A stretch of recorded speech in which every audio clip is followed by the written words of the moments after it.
राधे राधे। आज श्री पंच भिक्षु की कहानी। एक नगर में एक साहूकार के बेटे की बहू थी। वह बहुत ही धार्मिक महिला थी।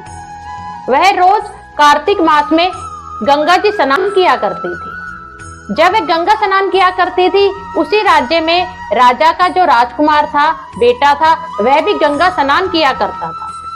उस राजा के बेटे को यह लगता था कि मैं ही सबसे पहले गंगा स्नान करता हूँ, परंतु उससे पहले जो साहूकार के बेटे की बहू थी वह स्नान कर लेती थी। एक बार जब साहूकार के बेटे की बहू स्नान कर रही थी, इतने में उसने आहट सुनी कि राजा का बेटा स्नान करने आ रहा है। तो वह जल्दी जल्दी जब अपने घर को लौटने लगी तो अपने मोतियों की माला वह घाट पर ही भूल गई। जब राजा के बेटे ने वह मोतियों की माला देखी तो वह सोचने लगा, ये मोतियों की माला इतनी सुंदर है तो इसको पहनने वाली कितनी सुंदर होगी। तो उसने पूरे राज्य में ढिंढोरा पिटवा दिया, यह जो मोतियों की माला है, यह जिस स्त्री की है वह पहले 5 रात मेरे पास आएगी, तब मैं यह माला उसे लौटा दूंगी। राजा के लड़के ने घाट पर एक पिंजरा टांग दिया और उसमें एक तोते को रख दिया और वह उस तोते को बोला, जैसे ही वह आए तू मुझे बता देना। और वह वहां बैठकर उसका इंतजार करने लगा। जैसे ही सुबह हुई, वह जब सोचने लगी, वह बहू साहूकार के बेटे की बहू की, मैं कार्तिक अवश्य नहाऊंगी क्योंकि मुझे मेरा स्नान पूर्ण करना है। उसने जैसे ही घाट की पहली सीढ़ी पे पैर रखा तो उसने प्रार्थना की, हे प्रभु, अगर मेरे पतिव्रता धर्म में इतनी भी शक्ति है तो वह जो राजा का लड़का है उसे नींद आ जाए। और उसी क्षण वह जो राजा का लड़का है वह निद्रा के अधीन हो गया। वह जल्दी जल्दी गई और स्नान करके अपने घर वापस आ गई। जैसे ही उस राजा के लड़के की निद्रा खुली तो वह तोते से पूछने लगा, क्या वह आई थी और वह कैसी थी? तो तोता बोला, वह अप्सरा जैसी सुंदर थी, फूल जैसी कोमल थी।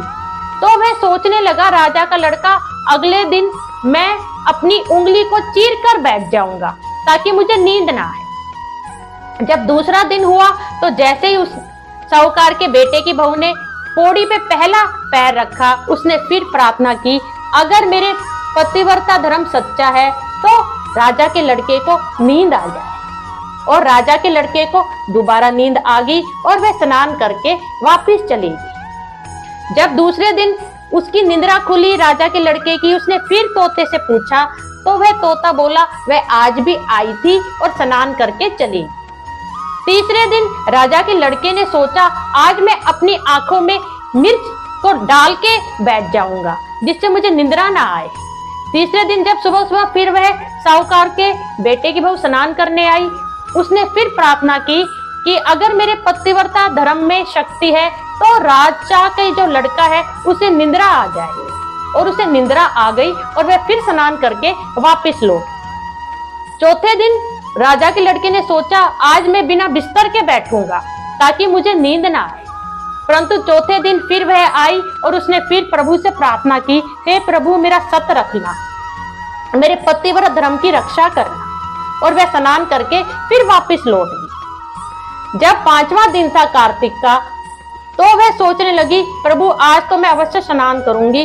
और परंतु राजा के लड़के ने सोचा, आज मैं अंगीठी पे बैठ जाता हूँ जिससे मुझे नींद ना आए। उसने अंगीठी जलाई और वह अंगीठी पे बैठ गया। परंतु जैसे ही साहूकार के बेटे की बहू आई, उसने पहली पौड़ी पे पैर रखा। उसने दोबारा प्रभु से प्रार्थना की, हे प्रभु, अगर मेरे पतिव्रता धर्म में और भक्ति में थोड़ी सी भी शक्ति है तो राजा के लड़के को नींद आ जाए। और वह फिर स्नान करती है और वह जाते जाते तोते को बोलती है, उस पापी को बोल देना कि मैं 5 दिन मेरा स्नान पूर्ण हो गया है। और जो उसकी प्रतिज्ञा थी, मैं यहाँ से उसके पास से मैं वापस भी जाती रही, इसलिए मेरी जो मोती की माला है वह मेरे घर वापस भिजवा देना। और वह यह कह के अपने घर को लौट जाती है। जब वह राजा का लड़का जब दोबारा निद्रा से उठता है तो वह सोचता है कि यह तो मैं इसको देख भी नहीं पाया और इसका सारा का सारा स्नान भी पूर्ण हो गया। परंतु थोड़े दिनों बाद जो वह राजा का लड़का था, उसे कोढ़ का रोग हो गया। जब राजा ने औषधि, दवाई और पाठ और पूजा से उसे आराम न मिला तो एक पंडित से बुला के पूछा कि मेरे लड़के का कोढ़ का रोग कैसे दूर होगा। तो पंडित बोला कि इसने किसी पतिव्रता स्त्री पे बुरी नजर रखी है, जिसके फलस्वरूप इसको कोढ़ हो गया है। तो राजा उपाय पूछने लगा। तो वह बोला, भाई जो पतिव्रता स्त्री है, अगर यह उसके नहाए हुए पानी से अपने शरीर को नहला लेगा तो इसका कोढ़ पूर्णतः ठीक हो जाएगा। राजा जो है वह साहूकार के घर जाता है और हाथ जोड़ के प्रार्थना करता है। मोती की माला जो थी उसकी बहू की वह लौटा देता है और बोलता है, मेरे पुत्र से बहुत बड़ा अपराध हुआ है। आपकी जो बहू है बहुत ही पतिव्रता स्त्री है और बहुत बड़ी भगत है।